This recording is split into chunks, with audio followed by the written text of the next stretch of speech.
से के साथ अपना संवाद बना करके प्रदेश की एमएसएमई यूनिट जो आदरणीय प्रधानमंत्री जी के मार्ग जी उपस्थित हैं, हम आपको सादर नमन करते हैं। आज माननीय उत्तर प्रदेश की महामहिम राज्यपाल माननीय श्रीमती आनंदीबेन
कॉरिडोर आपके समझ आया, कितनी कितनी खुशी है।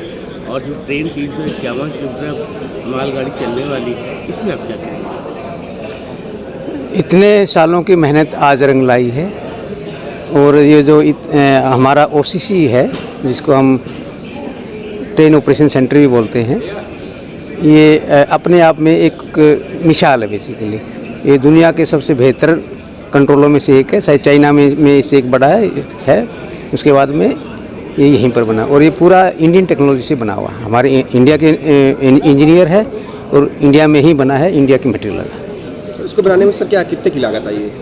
इसको बनाने में सब मशीन वगैरह लगा के जो रफली, क्योंकि हमारे यहाँ जो कॉन्ट्रैक्ट है वो ऐसे नहीं होता कि इसका कितना है, बट मेरे हिसाब से करीब 75 करोड़ के आसपास इसकी कीमत आई होगी, पूरी बिल्डिंग बनाने की, ऑफिस वगैरह सब मिला के कंट्रोल कर सकते। और इसमें क्या क्या फैसिलिटी है? इसमें ऑनलाइन ट्रेन का मॉनिटर, अगर आप देखेंगे इसमें कौन ट्रेन कहाँ जा रही है, सब स्टेशन दिखाए हुए हैं, स्टेशन में कितनी लाइनें हैं, हर एक सिग्नल दिखाए हुए हैं, हर एक लेवल क्रॉसिंग दिखाया हुआ है। बंद है, लाल है तो इसका मतलब वो वहाँ पर वो लेवल क्रॉसिंग खुला हुआ है, सिग्नल दिखाए हुए हैं, हर एक सिग्नल दिखाए हुए हैं। तो हम हर एक ट्रेन का पोजीशन हम लोग यहाँ से मॉनिटर करके देख सकते हैं। दूसरी चीज़ ये है कि जैसे अगर आप उधर देखेंगे, ये जो बिजली के हमारे जो काम होते हैं, जो इसको स्काडा बोलते हैं, मान लिया जो बिजली में कहीं पर ट्रिप हो गया, कहीं इशू आ गया, उसमें हमको मालूम पड़ जाएगा यहाँ पर इशू आ रहा है, तो ऑनलाइन मॉनिटरिंग उसके हाथ में, अगर कहीं पर मेंटेनेंस की जरूरत है उसको यहीं से इंस्ट्रक्शन जाएगी, आपको ये काम करना है। क्या प्रयागराज में ऐसा कोई कॉरिडोर और भी है कि बस? नहीं, ये पूरा लुधियाना से लेके दानकोनी जो अपने वेस्ट बंगाल में है, पूरे के लिए एक ही कंट्रोल सेंटर है, सारी ट्रेनें यहीं से मॉनिटर होगी। वो सिस्टम नहीं है जैसे डिवीज़न में होता है कि इलाहाबाद डिवीज़न अलग मॉनिटर करेगा, इलाहाबाद में फिर कानपुर अलग से करेगा या अम्बाला डिवीज़न अलग से करेगा, ऐसा नहीं है। एक ही जगह से हर चीज़ के कंट्रोल यहीं से होगा। पूरा परिचय बता। मैं ओम प्रकाश हूँ, चीफ जनरल मैनेजर प्रयागराज के पंडित दीनदयाल उपाध्याय नगर। इसमें मैनेजमेंट और डेटा से जुड़ी जो टेक्नोलॉजी, इंफ्रास्ट्रक्चर में भी कनेक्टिविटी राष्ट्र की नसें होती है उतना ही स्वास्थ्य। आज जब भारत दुनिया की बड़ी आर्थिक ताकत बनने के रास्ते पर की तरफ तेजी से आगे बढ़ रहा है, तब बेहतरीन कनेक्टिविटी देश मंत्री जी का ईस्टर्न डेडिकेटेड फ्रेट कॉरिडोर और प्रयागराज में परिचालन नियंत्रण केंद्र की ओर से उनका हृदय से स्वागत करता हूं। उनके मार्गदर्शन में माननीय रेल मंत्री श्री पीयूष गोयल जी ने जिस व्यक्त करता हूं कि राज्य सरकार से जुड़े हुए जो भी मामले भारतीय रेल से संबंधित और रेल के विकास से संबंधित होंगे, हम लोग आपसी संवाद के माध्यम से इन सब का समाधान करेंगे। मैं एक बार फिर से आदरणीय प्रधानमंत्री जी का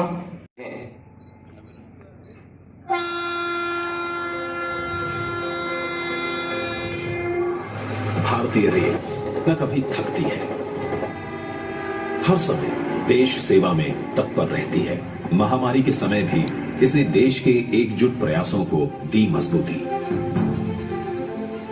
मेडिकल सामान और खाद्यान्न आपूर्ति सुनिश्चित की और दूर फंसे लोगों को ससम्मान घर पहुंचाया। भारतीय रेल का शिप में रेलवे को आधुनिक व दक्ष बनाने के लिए लगातार कदम उठाए गए हैं। साथियों, भारतीय रेल को नए भारत की आकांक्षाओं और आत्मनिर्भर भारत की अपेक्षाओं के अनुरूप ढालने का प्रयास किया जा रहा है। इस कड़ी में एक महत्वपूर्ण पहल है फ्रेट कॉरिडोर्स का तेज गति से निर्माण। 81,000 करोड़ की लागत वाले विकास के 2 कॉरिडोर्स, वेस्टर्न एवं eastern dedicated freight corridor 875 kilometre लंबाई तय कर लुधियाना पंजाब को दानकुनी पश्चिम बंगाल से जोड़ेगा। डेडिकेटेड फ्रेट कॉरिडोर्स का काम जो सालों से सुस्त पड़ा था, उस पर 2014 के बाद पहले के मुकाबले 11 गुना से भी अधिक पूंजी निवेश की गई है।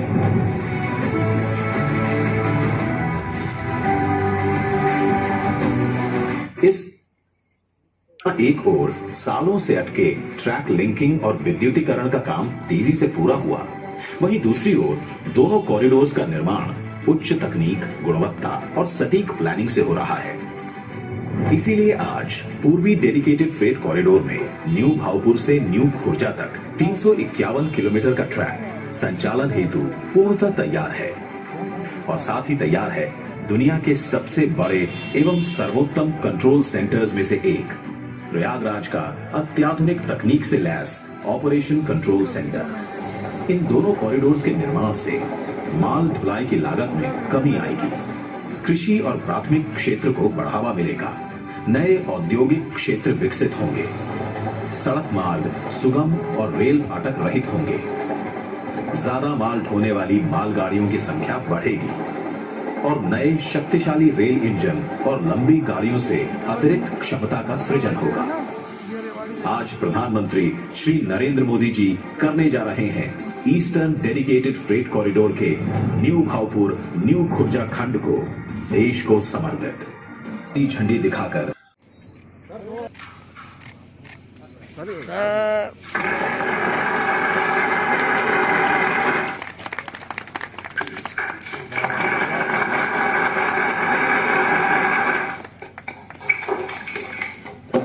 माननीय प्रधानमंत्री जी। माननीय प्रधानमंत्री जी से पुनः सादर अनुरोध की भारतवर्ष की प्रथम 1.5 किलोमीटर लंबी लॉन्ग हॉल मालगाड़ी न्यू खुर्जा स्टेशनों से हरी झंडी दिखाकर शुभारंभ करें। माननीय प्रधानमंत्री जी।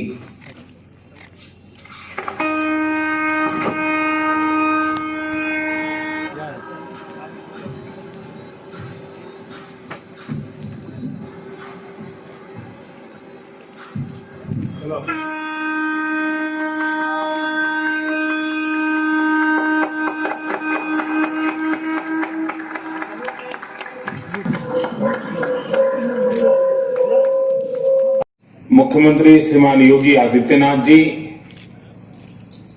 केंद्रीय रेल मंत्री भाई पीयूष गोयल जी, संसद में मेरे सभी सहयोगीगण, यूपी सरकार के मंत्रीगण, कार्यक्रम से जुड़े अन्य सभी वरिष्ठ महानुभाव, भाई और बहनों, आज का दिन भारतीय रेल के गौरवशाली अतीत को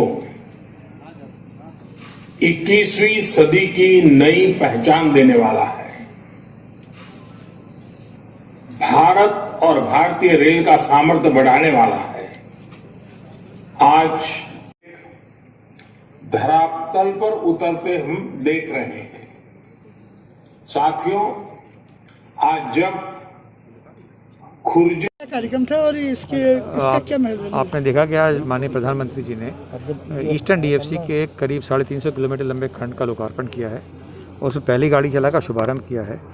ये डेडिकेटेड फ्रेट कॉरिडोर और उसका ये खंड जो है देश के कई राज्यों को, विशेषकर उत्तर प्रदेश को सेवा देगा और यहाँ के प्रोड्यूस को, यहाँ के लिए कच्चे माल को जो उद्योग के लिए आता है उसको लाने में आसानी देगा। मालगाड़ियों की रफ्तार अच्छी हो जाएगी, स्पेशल ट्रीटमेंट से उनको लाया जाएगा और जब यहाँ से दिल्ली से हावड़ा तक का मार्ग मालगाड़ी से रहित हो जाएगा तो सवारी गाड़ी तेज़ चलेगी और ज़्यादा चलेंगी। ये सुविधा सबको मिलेगी।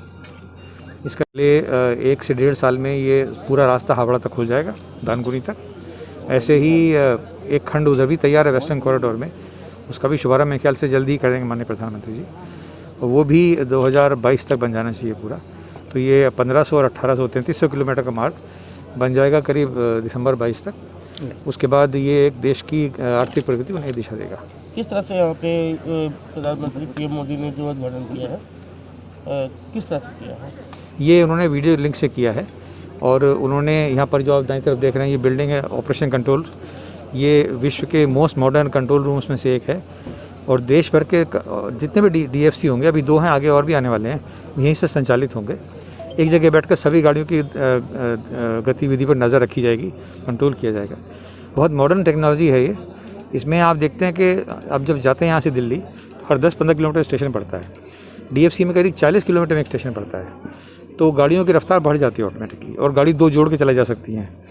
वो ट्रैक जो है वो ज़्यादा वजन उठाने के लिए सक्षम है, तो ज़्यादा भार कैरी कर सकती हैं, तो पर मालगाड़ी ज़्यादा भार ढोया जाएगा और मालगाड़ियों की रफ्तार बढ़ने से मालगाड़ियों की गिनती भी बढ़ जाएगी। क्या पहले भी जो मालगाड़ियाँ जाती थी उनके लिए क्या ट्रैक सुविधा नहीं थी? क्या वो 351 किलोमीटर प्रति ये जो ट्रैक बनाई गई है ये एक्स्ट्रा बनाई? वो ऐसा समझिए कि एक मर्सिडीज़ कार और एक बैलगाड़ी एक ही मार्ग पे चलेंगे ना, तो गति डिसाइड करने वाली फैक्टर हो जाती है बैलगाड़ी। ऐसे ही स्लो चलने वाली मालगाड़ियाँ और तेज़ चलने वाली एक्सप्रेस गाड़ियाँ एक ही मार्ग पर चलती थी। उससे ट्रैफिक व्यवधान अपने आप होता है, कंजेशन होता है और एक गाड़ी को रोक कर दूसरी को जगह दी जाती है।